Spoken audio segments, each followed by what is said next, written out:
destiny calls you, you have to say yes. If you don't say yes, you become frustrated. And my destiny has been calling me since I was in my 3rd year of medical practice. I knew deep down myself that I need to be inspiring people, encouraging people, exhorting people, motivating people, and help people to become the people they were born to become. But obviously, because I'd already established a certain level of living through a particular skill, which is medical practice, it was not easy for me to quit. But my destiny kept calling me, and I became more and more frustrated being in medical practice. You were, even though your medical practice had been successful, you felt like a personal failure. Yeah. Why was that?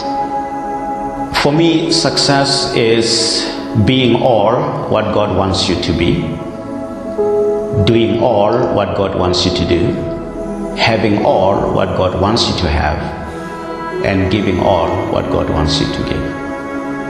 And I know it sounds a little tricky and too broad, but that's exactly what it is. Now, you may not believe in God, but you could then turn it around and say, being all what you believe you should be, and doing all what you believe you should do, and having all what you believe you should have or possess, and then giving all what you believe you should give.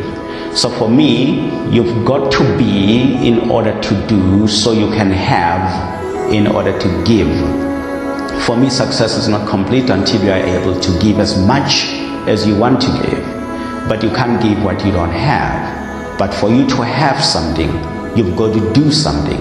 But for you to be able to do something, you've got to be. In other words, you must become a doer. So it begins with being. And I believe that human beings, the word being, it's an English word which means to become.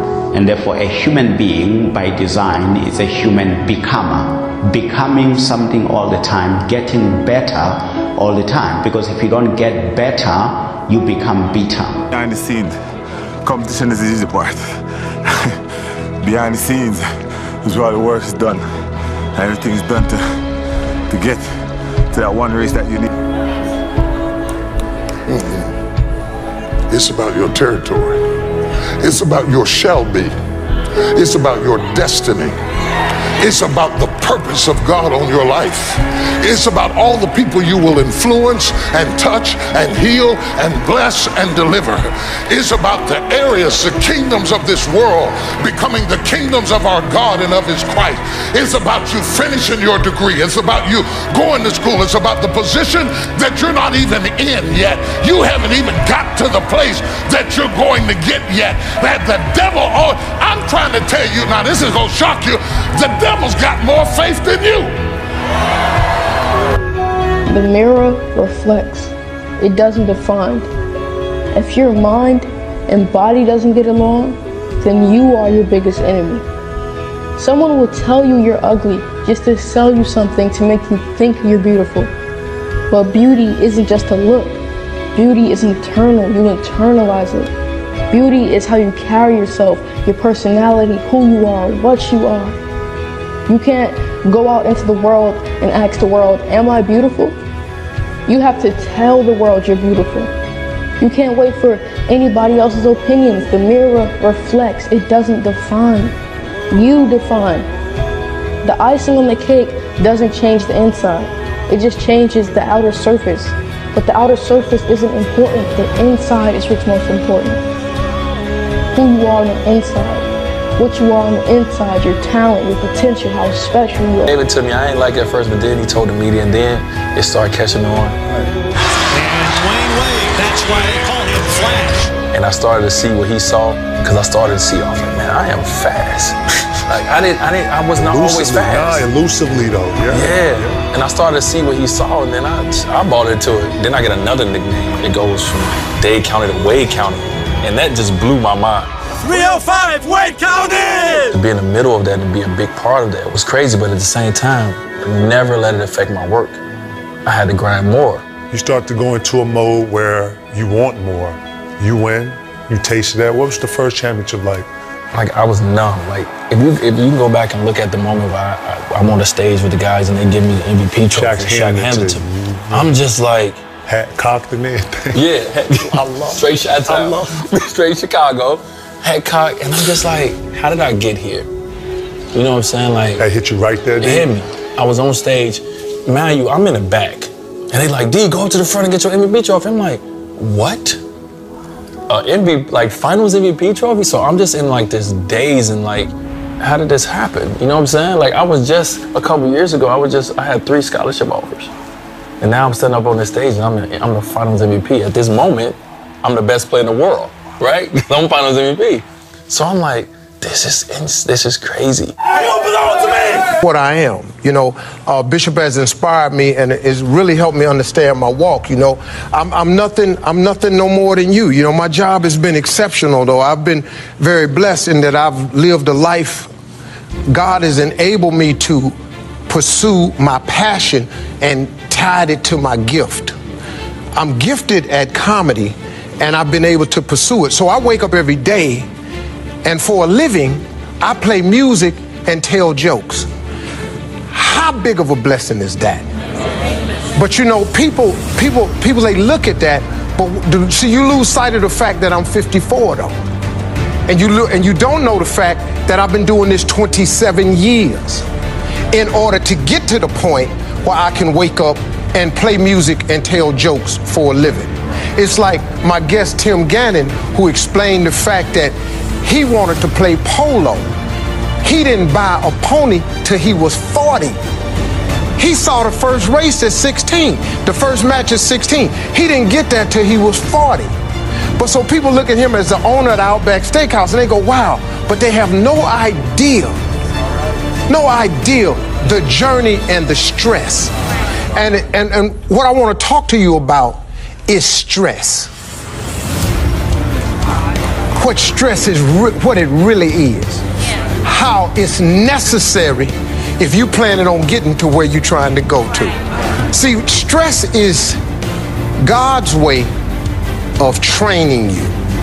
It's preparation. But what most people do is, see, once you get stressed, you don't want that no more. So now you give up, you through.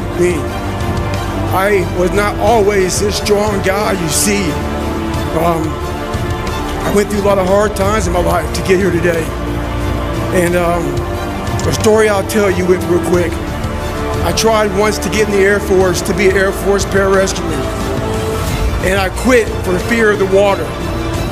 I was 175 pounds. I left the Air Force 4 years later at 300 pounds. I went from 175 to 300 pounds. There's a long story in there on how that came to be. But I sat around and read a book on the Medal of Honor. And those guys, all I wanted to be was an uncommon man. In my whole life, I was not that. Much worse than that.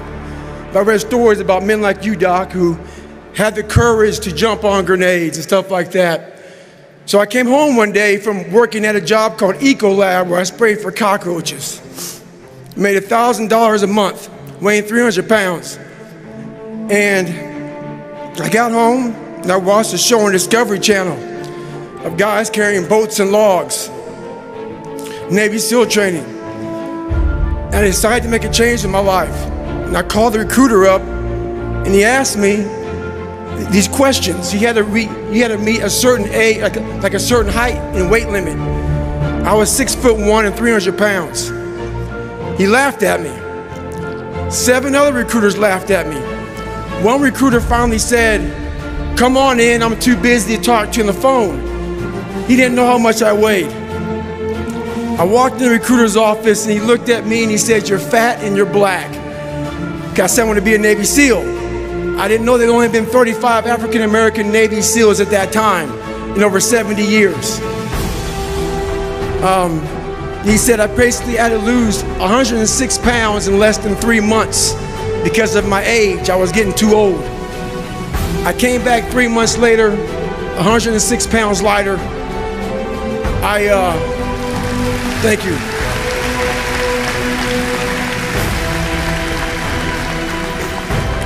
And literally, I spent 18 months going through BUDS, which is a 6-month program. Went through 3 hell weeks. That is where I met Marcus Luttrell, Danny Dietz, Michael Murphy, another Medal of Honor winner. I went through Hell Week with all these guys, real heroes. I am not a hero. I served with real heroes. And from there, I went on to raise over $2 million for Special Operations Warrior Foundation. But I'm going to end you with this right here.